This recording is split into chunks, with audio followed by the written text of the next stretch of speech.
Shalom saudara. Dalam kehidupan sehari-hari pernahkah saudara sedang enak-enak berjalan, tiba-tiba tersandung, bahkan sampai jatuh terjerembab? Saya rasa setiap orang pernah tersandung ya saudara. Kalau saudara tersandung, biasanya tersandung dengan batu kecil atau dengan batu besar. Saya rasa kalau saudara melihat batu besar di depan saudara, pastinya saudara lewati di sebelahnya, dan itu tidak membuat saudara tersandung. Jadi, yang membuat saudara tersandung adalah adanya batu kecil. Lalu bagaimana perasaan saudara pada saat saudara tersandung batu? Sudah tentu diawali dengan kaget, dan pada detik yang sama mungkin saudara tiba-tiba harus menyesuaikan diri karena supaya tidak terjatuh, jadi harus menyesuaikan diri cepat-cepat mencari keseimbangan kembali gitu. Banyak orang yang tersandung jatuh bahkan sampai misalnya giginya patah lah ya atau apapun karena jatuhnya keras. Saya termasuk orang yang sering tersandung saudara. Kalau lagi berjalan dan jatuh, puji Tuhan, Tuhan memelihara saya dan sampai saat ini saya tidak mengalami hal-hal yang terlalu buruk walaupun ada beberapa bagian yang cedera ya, mungkin di lutut saya, di bahu saya, tapi itu tidak menjadi masalah. Tetapi pernahkah saudara mendengar firman Tuhan yang berkata, janganlah kau taruh batu sandungan.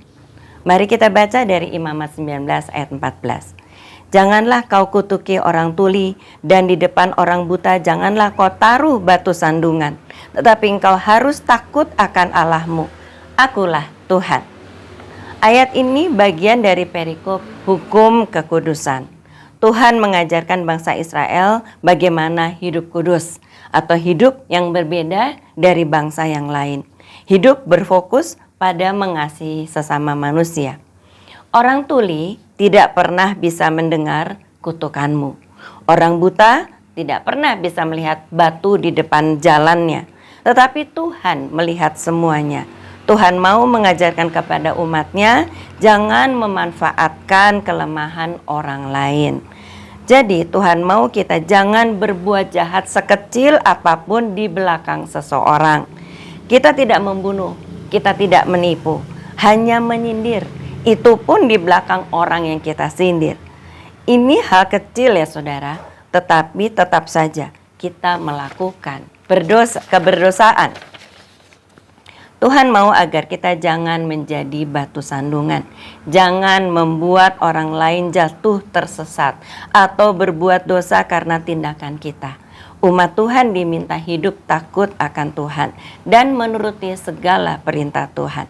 Kalimat akulah Tuhan diulang berkali-kali di pasal ini.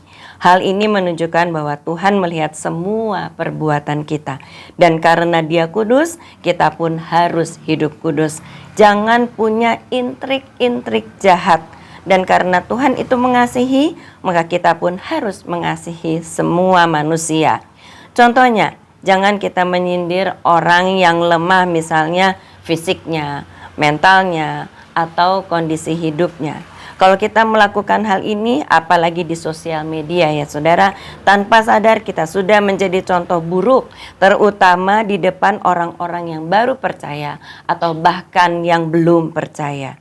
Perkataan dan sikap kita membuat seperti kita ini meletakkan batu sandungan di depan orang lain, membuat orang lain kecewa sehingga tidak mau mengikuti Yesus. Bagaimana perasaan Tuhan saat melihat anak-anak Tuhan menjadi batu sandungan? Hiduplah dengan berkata-kata dan berkelakuan yang membangun walaupun tidak ada yang melihat.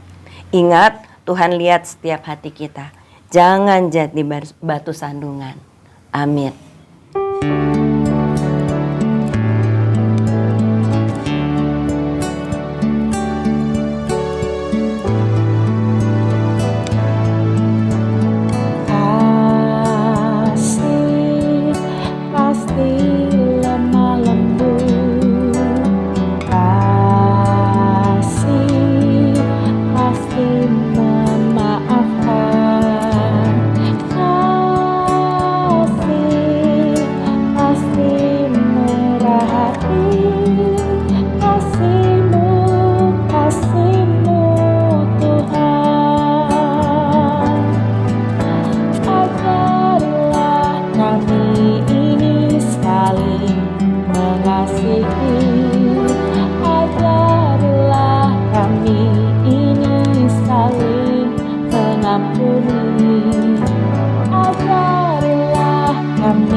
lemah lembut, kasih pasti memaafkan,